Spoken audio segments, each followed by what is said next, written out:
Melanjutkan cerita sebelumnya ketika serangan Qingyun akan mengenai Xiaoyan tiba-tiba muncul sosok misterius sosok aneh menahan serangan Qingyun. Dia muncul di tengah medan pertempuran ini dan ledakan yang sangat mengerikan pun terjadi. Membuat semua orang pun sangat terkejut dan begitu pula Qingyun. Serangan Qingyun pun dia harus tertahan oleh sosok misterius itu. Sampai akhirnya Qingyun pun dia terpental ke bawah membuat semua orang sangat terkejut. Dengan kejadian hal ini, Qingyun sangat kebingungan sebenarnya apa yang telah terjadi semua mata seketika menjadi terkejut. Setelah menyadari bahwa Qingyun tidak dapat bertahan dan dipaksa mundur. Di sisi lain Qingyun segera memantapkan tubuhnya kemudian mengangkat kepala dengan wajah yang dipenuhi segera menatap tajam ke arah cahaya perak yang berdiri di depan Xiaoyan. Kemudian ia bertanya siapakah sosok tersebut?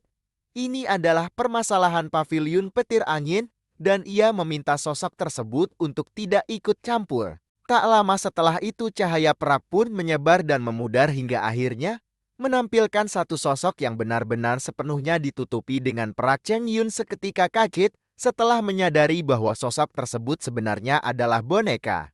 Ia tercengang dan bertanya-tanya, bagaimana bisa sebuah boneka memiliki kekuatan yang menakutkan? Sementara itu di sisi lain Xiaoyan masih terlihat tenang. Segera berkata ia telah mengucapkan sebelumnya bahwa Qingyun tidak memiliki kualifikasi untuk menangkapnya. Menanggapi hal itu Qingyun segera berkata bahwa sungguh tak terduga Xiaoyan memiliki boneka yang berkekuatan di tingkat dojong. Tampaknya kali ini ia benar-benar telah meremehkan Xiaoyan. Tak lama setelah itu Xiaoyan segera menunjuk ke arah Qingyun dan memerintahkan si boneka untuk membunuhnya. Seketika boneka iblis menginjak tanah, kemudian tubuhnya melesat ke arah Qingyun. Hentakan dan kecepatan dari si boneka menimbulkan ledakan sonik di sepanjang jalur lewatnya. Adegan tersebut pun membuat semua orang yang melihat merasa tercengang dan terdiam. Qingyun seketika terkejut. Melihat boneka yang melesat ke arahnya dari benturan pertama, ia jelas menyadari bahwa kekuatan si boneka lebih tinggi dari dirinya. Ia pun segera berteriak kepada Hong Li bahwa ia akan menahan si boneka sementara Hong Li mengincar Xiaoyan. Qingyun lanjut berkata bahwa jika Xiaoyan mati maka boneka dojong ini pun akan ikut mati. Setelah semuanya selesai maka Qingyun akan memberikan boneka dojong tersebut kepada Hong Li. Setelah itu Qingyun pun segera menghindar ketika serangan boneka benar-benar berada di hadapannya. Sementara itu di sisi lain, Hong Li agak sedikit terkejut segera berpikir dan keserakahan muncul di benaknya. Dia berpikir dengan kekuatan boneka di tingkat dojo, maka ia akan memiliki kemampuan untuk menguasai kota Tianbi. Hong Li pun segera berteriak dan berkata bahwa ia akan membunuh Xiaoyan demi membalaskan dendam karena Xiaoyan yang telah melukai putranya. Aura membunuh juga melintas di wajah Xiaoyan yang awalnya tanpa ekspresi setelah melihat Hong Li yang berjalan dengan senyum buas. Hong Li segera mengeluarkan pedang besar dan bersiap untuk menyerang ke arah Xiaoyan. Menanggapi hal itu seketika doki hijau tua pun segera melonjak dari tubuh Hong Li dan segera melesat ke arah Xiaoyan. Dengan cepat Hong Li pun berada di hadapan Xiaoyan.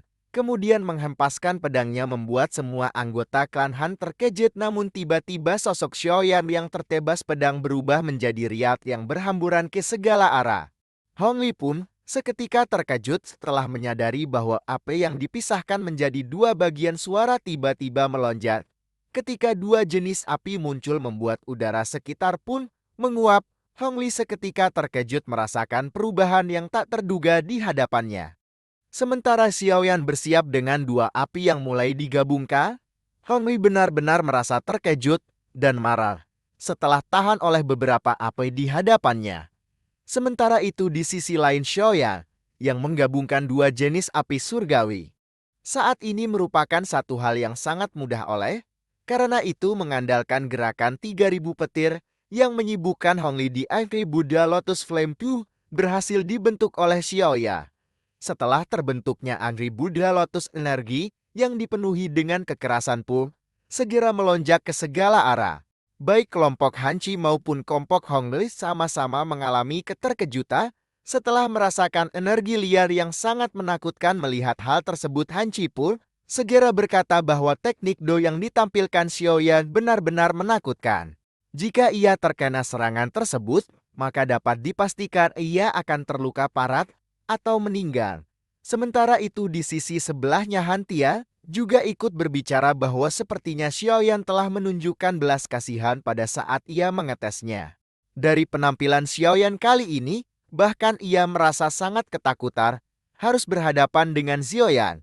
Sementara itu di sisi lain Hong Li segera memerintahkan semua anggota klan Hong untuk mengelilingi Xiaoyan tak lama. Setelah itu lebih dari 10 orang ahli anggota klan Hong segera mengelilingi Xiaoyan. Mereka pun segera melesat ke arah Xiaoyan yang seketika berusaha untuk menghindar tak lama. Setelah itu penggabungan kedua api bumi telah benar-benar selesai dan Xiaoyan mengangkat sudut mulutnya kemudian berbicara kepada Hong Li. Xiaoyan berkata, apakah Hong Li telah menikmati pengejaran yang telah ia lakukan dari tadi? Jika telah selesai maka saat ini tibalah waktunya bagi Xiaoyan untuk melancarkan serangannya. Seketika Hong Li pun terkejut setelah merasakan energi liar yang sangat kuat dari Xiaoyan. Ia pun segera memerintahkan semua pasukannya untuk segera mundur menanggapi hal itu. Xiaoyan segera berkata bahwa tindakan melarikan diri dari Hong Li sudah terlambat. Xiaoyan segera tersenyum. Lalu tak lama tubuhnya pun segera menghilang. Sementara Angry Buddha Lotus Flame telah dilesatkan, tak lama ledakan pun terjadi dengan gelombang api hijau yang sangat dahsyat menyebar ke segala arah. Saat ini arena yang sepenuhnya terbentuk dari batu pun mulai bergetar dan retakan tersebar di segala arah. Gelombang panas dahsyat pun segera menelan semua ahli dari klan Hong yang baru saja menyerang Xiaoyan. Gelombang panas liar dari api pun menyebar hampir ke seluruh arena. Beruntung tidak sampai ke kursi penonton. Energi liar yang dipenuhi dengan kekerasan pun bertahan cukup lama sebelum akhirnya mulai memudar perlahan-lahan. Semua orang dapat melihat setelah kamu benar-benar menghilang, namun mereka terkejut setelah menyadari bahwa apa yang mereka lihat hanyalah lubang akibat dari kekerasan energi liar. Lubang dengan diameter 100 meter membuat mereka semua pun merasakan keterkejutan. Mereka benar-benar tidak menyangka serangan menghancurkan tersebut berasal dari seorang duhuang muda di hadapan mereka. Sementara itu Xiaoyan yang berada di atas langit menjadi pusat perhatian dari semua orang yang menyaksikan pertandingan tersebut.